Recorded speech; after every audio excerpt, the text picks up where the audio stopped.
Welcome to the AL.com Film Room. I'm Matt Scalici here with John Parker Wilson. We're taking a look at Alabama's big win over Mississippi State over the weekend. And John Parker, probably one of the biggest things everybody's talking about coming out of this game is Derrick Henry, who 2 weeks in a row now, 200-plus yards. He's really put himself in the discussion for the Heisman Trophy at this point. Yeah, after the LSU game, I think he definitely became a part of that talk. And now after this game that he had going over 200 yards again, he's definitely, I think, in a lot of voters' minds. I think he keeps getting better and better as the season goes on. Most people are falling off. Derrick Henry is just getting stronger and stronger. I think it goes back to his work ethic during training camp in the offseason. All the coaches talked about it all year long about how hard of a worker this guy is, and now it's showing up on Saturday. Let's take a look at one of Henry's big plays from this game. All right, we know most of Henry's yards in this game came on just a handful of really big plays. This is one of the last ones in the game. Fourth quarter, 2nd and 1 here. So what's going on pre-snap that makes this happen for Derrick Henry? So pre-snap, right now in the game, we're up 24-6. It's midway through the fourth quarter. So what Coker does, he comes to the line and he actually breaks the huddle around 14, 15 seconds. And they're taking some time and they're trying to let the clock run out. So it looks like they're kind of lazy or lethargic, get onto the ball. He's just trying to let the clock run us down as much as he can. 2nd and 1 right here, all we're trying to do is get the first down, move the chains, and keep the ball in play and running on the clock. What happens is Derrick Henry is just being Derrick Henry. Like we've seen all year, and what I really like about what he's doing is he's letting his blocks develop. Nice Winter's getting a block right here. Cam Robinson's kicking out. He presses the hole. This ball is supposed to hit through this gap. Let's look at the backside linebacker. So the whole time Derrick Henry is reading the offensive line, and he's reading this backside linebacker looking for the cutback. He's going to over-pursue his gap, and when he does that, Derrick Henry is going to see it and cut it back and go for the touchdown. So you can see he's supposed to come outside. He over-pursues and comes under top. Derrick Henry waits for it, cuts back, and then this guy's got no chance to make the tackle. And this right here is pretty impressive of just, I'm better than you. You know, a safety with an angle on him, and Derrick Henry just outruns the whole defense. I think this is why this guy can possibly be the Heisman. He's pressing the hole right there and cuts back. And you can see the hole where it's supposed to open up from the back angle, which I always like looking at the running game. You can see he's trying to press it through this gap on the front side. When 14 comes and over pursues, cuts it back, and it's off to the races. That one step you can see 14 takes, and he's out of position to make the tackle. You give up your gap, and you got no chance. Nice stiff arm, and like I said, I think this is why number 2 is a Heisman contender right now. One thing Alabama's going to have to go without for the next few weeks at least, John Parker, is Kenyan Drake, the backup running back who's, he started to come on here late in the season. He started to contribute a little bit more as a ball carrier, but he does a lot of other things for this offense too.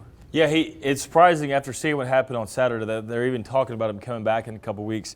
But let's look at this play and kind of see where he showed up in our offense. He didn't carry the ball every play or catch it every time, but he definitely shows up.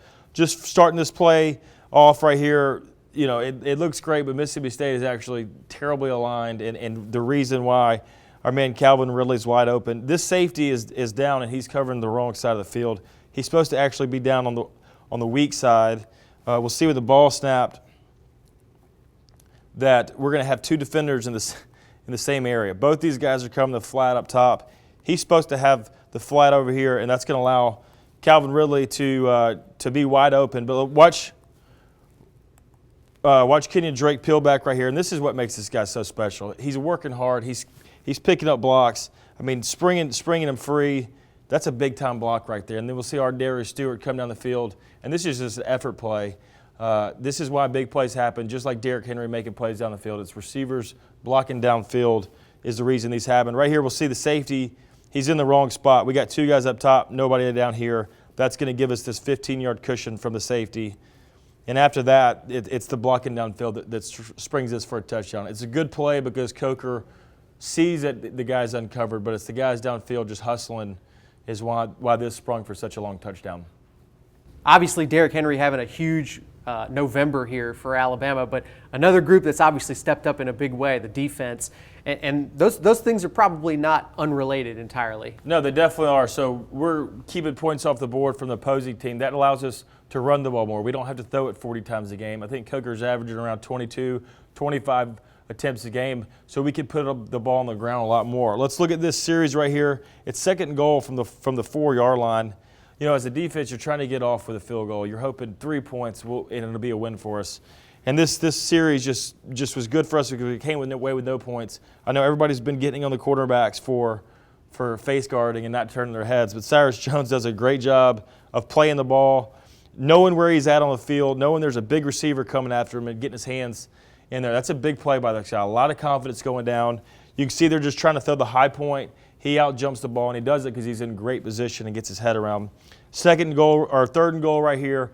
We'll see A'Shawn Robinson affecting the play in the backfield, like we talked about coming in this game. And last week against LSU, it's all about these push by the defensive line.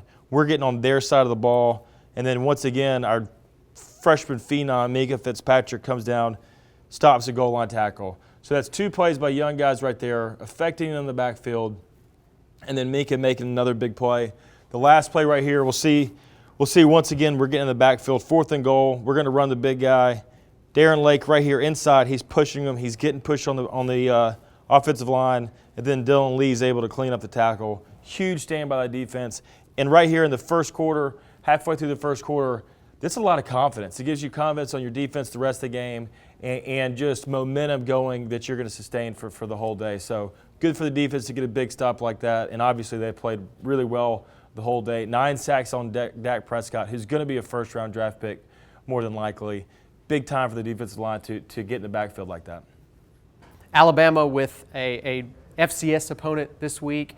Obviously, they you're gonna see the young guys playing a lot. You're gonna see some of the backups playing, but we know Saban's gonna leave the starters in for at least a little while in this game. What are you trying to accomplish if you're one of those starting guys in this game, at least at the beginning? For the starters, you're working on execution. You know you're supposed to be better for this other team. You want to have good mental energy, come out fired up. This is a football game on Saturday, so you got to get up for it. But it's all about execution, playing a clean game, working on those little things that it's tougher to do against an LSU or Mississippi State. You know, getting in the right footsteps if you're offensive lineman, if you're the running back, making sure your eyes in the right spot. So it's all about execution and playing a clean game and putting points on the board. On offense, let's score quick, let's score early, and let's try to get some of the younger guys into the game. Obviously, as a player, you're never thinking about that. All you're thinking about is going and do your job. And I think if they worry about execution and just going out there and performing, it'll take care of itself.